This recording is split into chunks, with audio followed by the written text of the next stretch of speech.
Tyler Williams is a former race car driver, recording artist. He's the founder of Fear Formula, is helping powerful people remember how powerful they actually are. Welcome to the show, Tyler. George, it's a pleasure to be here, and I'm looking forward to sharing some time. Yeah, excited to have you on. Tell us a little bit about your personal life, some more about your work, why you do what you do. Well, you covered a good bit of it for the last 20 years. I've worked in the high stakes world of country music and motorsports.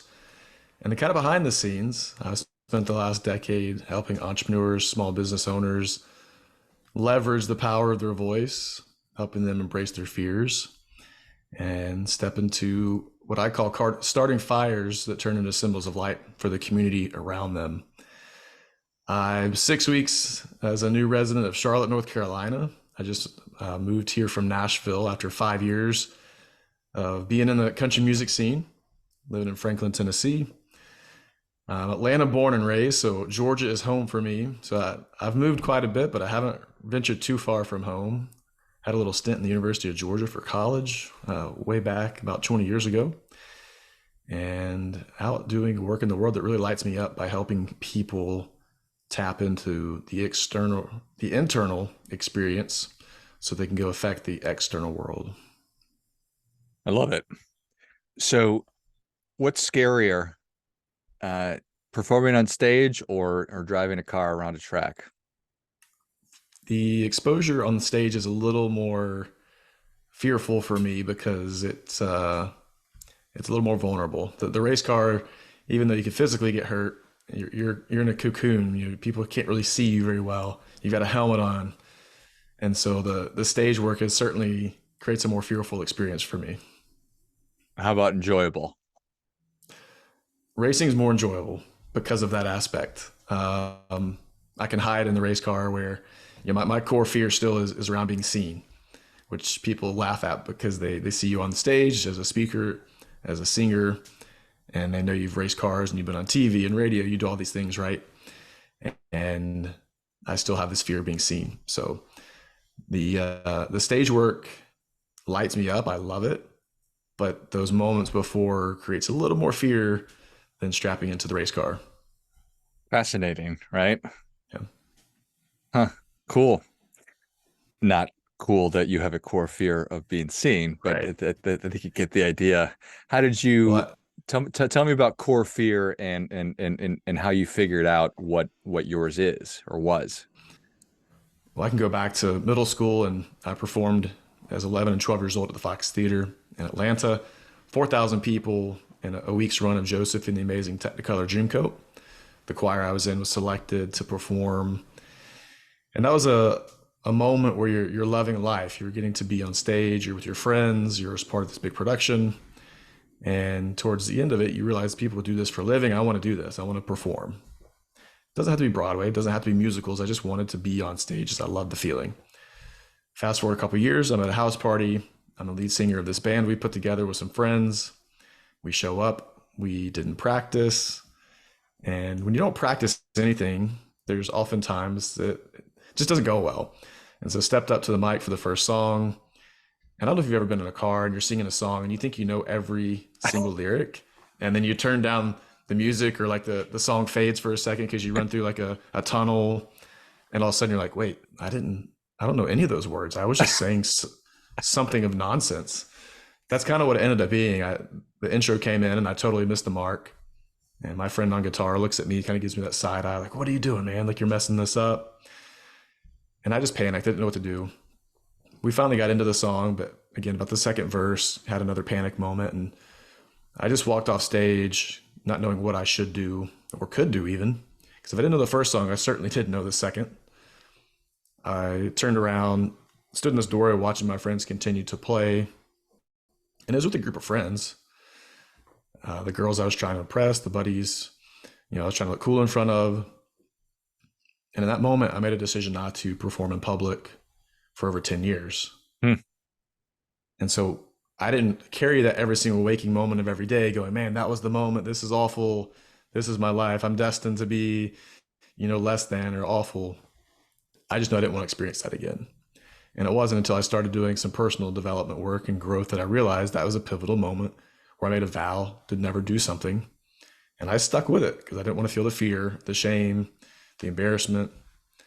And nobody made fun of me. Nobody was, holding that against me. It's just that internal experience of not wanting to experience something again. And that has rang true for most of my life since that moment, where I've done a lot of things that people go, man, this guy's fearless. He's singing in front of thousands. He's racing cars and he's crashing them and flipping and getting back up and doing it again the next week. But I still have this fear of being seen. And that's a pivotal moment I can trace it back to. And so I think everyone has core fears. And it might not just be just one, but it's the ability to recognize it, to connect with it, to embrace it, and really create awareness as to what is the fear, what might be the origin story, and then we can massage on the story. So there's so much there because I think that we all have core fears. And would it be okay to refer to that as limiting beliefs as well? Is there a relationship there? Yeah, sure. It's absolutely a limiting belief, right? Like, it wasn't that I couldn't get up and speak or sing or share. It's that single experience created an internal dialogue that was something I didn't want to recreate because I believe that I might recreate it through failing, right?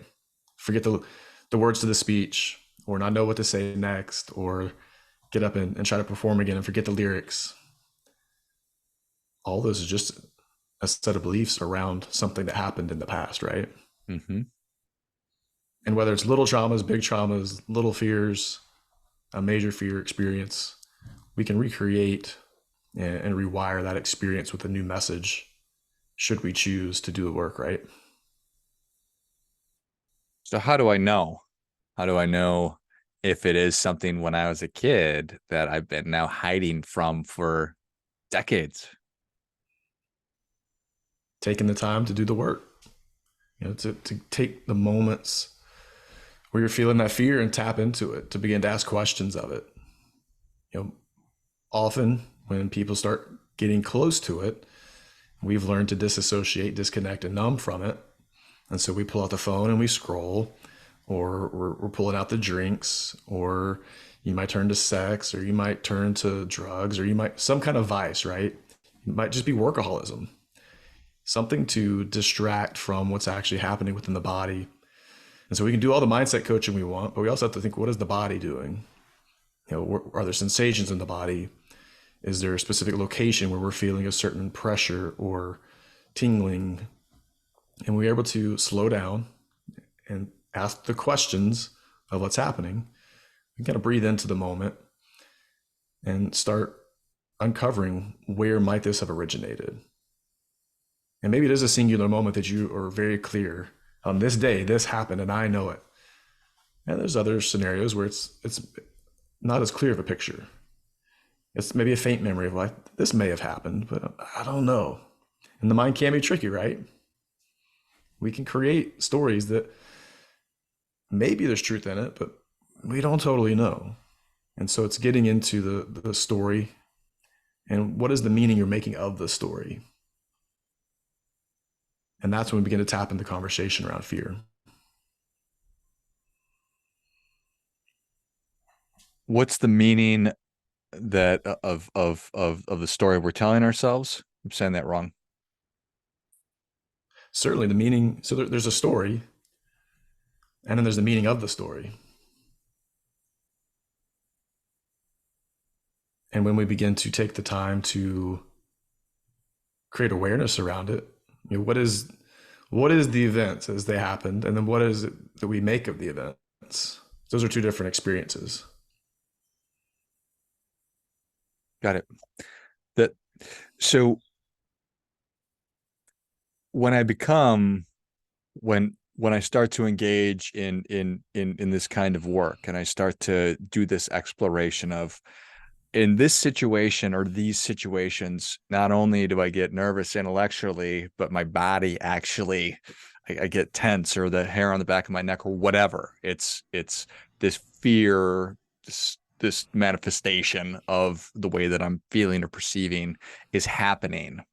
And for the last X number of years, decades, lifetimes, I've been just avoiding this through my phone or drinking or whatever. I've been coping, disassociating. Right. Do I go right after the big thing? Do I start with smaller things? How do I eat the elephant? This is the beauty of fear formulas. There's no singular fear formula. It's what is your fear formula. So in the conversation is creating a framework for what is it that you need in the moment.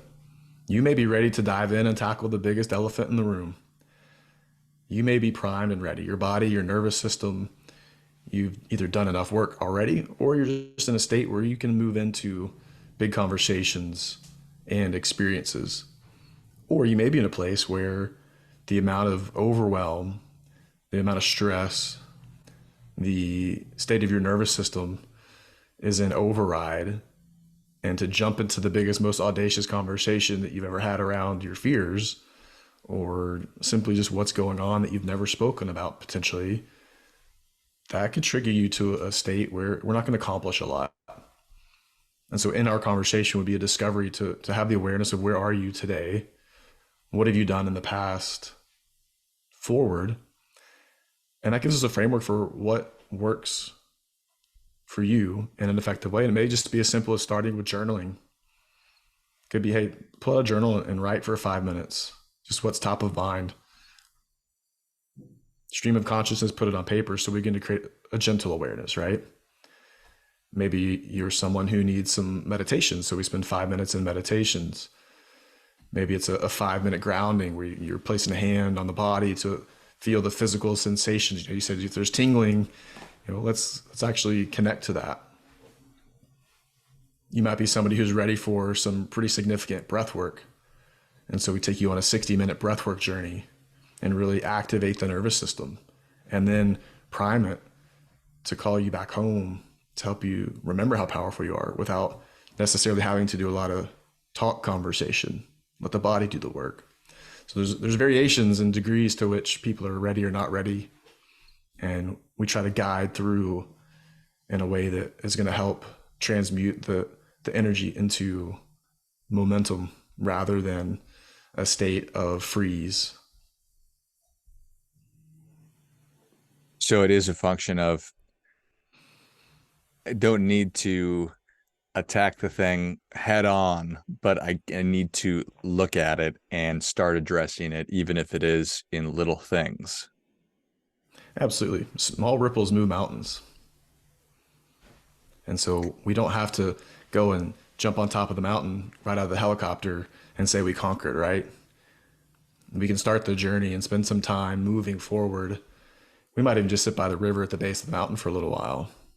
And so we recalibrate and gain some strength back. Because look, a lot of people, fear is a touchy subject. And so we might even start by talking about fear. We might just gently ease into conversations around their life awareness because they've yet to do some check-ins because nobody taught them. We only know what we know in any given moment. And if you don't know something, to step into something that it can take you from 0 to 60 really quick, you might not be ready for it. Mm-hmm. And some people have grown up in an environment where those conversations are the norm. And that's beautiful. But a lot of people have not had that opportunity. And so we find the pace that the client is ready to move at. And sometimes we push a little harder. Sometimes we back off. And we together create this relationship that allows the opportunity to help them be expressed. That's what this work is about. It's activating your most natural, vibrant expression so that you can go start that fire in the community, to be a pillar of light, to shift the culture, to shift the conversations to powerful, engaging, life-giving conversations and connections.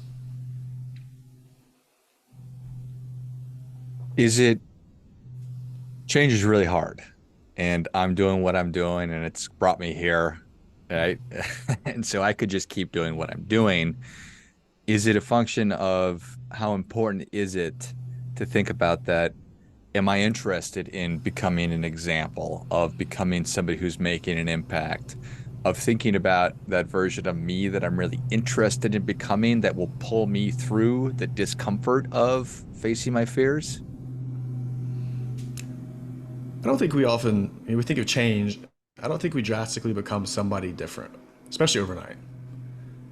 I don't think most of us need to become drastically somebody different. I think the idea that we have some pieces missing and we have to go find them to become this next version of ourselves is really a narrative I don't support. I think remembering who we are is literally remembering who was I at birth, who was I at 2 and 3 before the world imprinted onto me and into me ideas, beliefs that maybe I don't need or want or that were harmful. And so when we can remember how powerful we are based on our most true expression, the design that we've been gifted with, we begin to move forward, recognizing maybe the behaviors are some things I want to shift, but I'm not a behavior, right? I don't identify as the behavior that I'm acting out or expressing that maybe I don't like. And so when we begin to meet those conversations with loving kindness, we begin to create some freedom around this idea of, well, I need to change who I am because it's not good. I need to change this behavior because I am this behavior. And most people have not had people around them who've really treated who they are with loving kindness. And they've looked down on them. They've stressed upon them how awful and bad and negative they are. And it's really easy to take that into a shame spiral and become an I am statement of all the things. And so, do you need to change? Well, what does change mean to you? Who do you want to become in the world? And what if we just remember who you are? I believe there's power in that conversation. Immense power in that. And what does one stand to gain? Potential for freedom they have not experienced, a lightness, a little more vibrancy of life. Now, if you've been living maybe in a neutral state because you've been blocking some things out, when you wake up a little bit, you can find more joy, more light, but you also open the door to experience a little more grief and sadness as well. I would assert that's life, and there's beauty in all facets of the experience. And so I want more joy in my life, and if that means I have to experience a little more grief or sadness, I'm open to that invitation because I want more of the juiciness and the goodness of a beautiful sunset rocking me to my core and being able to take the time to slow down. So the willingness to open the door to possibility for whatever. And that could mean more money for you. You might simply want to have more financial freedom. And so this work can help you step into some fears around how you sell, how you show up in your work, how you speak about your work, how you communicate, how you lead, your emotional intelligence. All those things are byproducts of engaging this work. Deeper intimacy in life, relationships. If you're a little distant from your kids and you've been a workaholic, well, how do we shift the conversation to where your kids actually like, hey, I want to see you today. I want to talk to you because you started coming to me. How do we shift the nature of how we show up and really find fulfillment in maybe some new ways without feeling like it's just something to check off?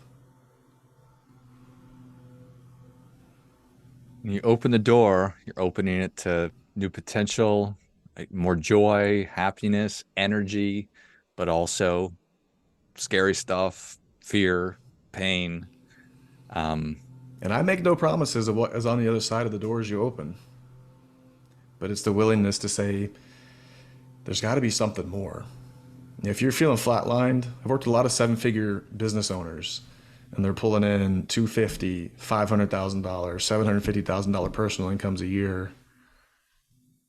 They all have the same fears as the person that's generating 40 or 50, 60K. They still wonder if they have what it takes. They still wonder if they're good enough. And when you're flatlined, you just get used to the status quo. And it feels safe. I'm comfortable. I still got my stuff and it's heavy, but I've managed my life to where it's manageable for me. Don't rock the boat. but they know that there's something more. And yeah, when you open that door, you don't know what you're going to get because, again, how many messages are we hit with every single day driving down the road just by billboards and media alone? And then you add in the personal interconnectedness of a partnership at home with your wife or your husband or boyfriend, girlfriend, your children, your friends, co-workers, random strangers on the subway. You got stared at the wrong way. You felt the presence of somebody who had some evil intent, maybe. All the things, right? We live in an uncertain world. And the more we can begin to feel at home in our body, feel safe in our body, create stories that support the life that we want to live based on our values, our vision for life. When we meet uncertainty, we take some of the fear that maybe had a terrible story attached to it, and now it's just a bad, boring story. I love it. Life is a long journey all the way home to that real and authentic version of us before the world piled Well, all that crap on. you think that you do some work and, oh man, I did a great year of personal work. This was great. I'm feeling really nice. We went through a little dip for a minute because we got some deep stuff, and then we rose up and we're on top of this mountain. I've arrived. And you think you know all you need to know. And then for a season, you're good. And all of a sudden, something happens. You go, well, here's another period of growth. And you realize that you never stop growing. There's always seasons. The roles shift and change think of the role as you go from child to student to maybe a student athlete, or go to college, or you go straight to the workforce. You become maybe a wife or a husband. You lose a parent. You become a coworker. You become a grandparent one day. All the different roles you play in life, every one of them has a shift and a change. And it brings a new story. And I don't know about you, but anytime you start something that you've never done, you're going to tap into some uncomfortable moments. I don't know how to be in a relationship. I don't know how to be in a long-term relationship. I don't know how to be a husband or a father or a kid without parents. The conversations, how do I save money? How do I get ahead in life? We all have the conversations, and no one has it figured out. I think that was one of the biggest lessons I learned in my 20s is, my dad was a dentist, and he was successful, and he never complained about work, and you just see success overnight every single day. And then you realize everybody is just figuring it out. Just because I thought he had it figured out, you get into deeper conversations with people and you realize that everybody's just doing their thing. That is the truth, man. Some pretend more than others. And certainly that doesn't mean people aren't experts in their field and have tremendous knowledge and gifts and all the things. But every day we wake up and we're forging a new path every day. That's well said. Tyler, thank you so much for coming on. Where can people learn more about you? How can they engage with you? Yeah, the best place to learn about the work would be tylerwilliamslive.com. Learn about coaching, speaking. You can see some of the history of music and racing. And if you want to connect, best place probably would be Instagram, and it's at @TWilliamsLive. Send me a DM or a follow, and we'll connect, and love to hear about what's going on in your life. Doesn't have to be fear related. I think fear is always a great way conversation to jumping into the juicy parts of life. So I'd love to connect. Well, if you enjoyed this as much as I did, show Tyler your appreciation and share today's show with a friend who also appreciates good ideas. Go to tylerwilliamslive.com and check out the coaching and the speaking, a little bit about his past, and then follow him on Instagram at @TWilliamsLive. And I will link all those in the notes of the show. Thanks again, Tyler. George, it's my honor. Until next time, remember, do your part by doing your best.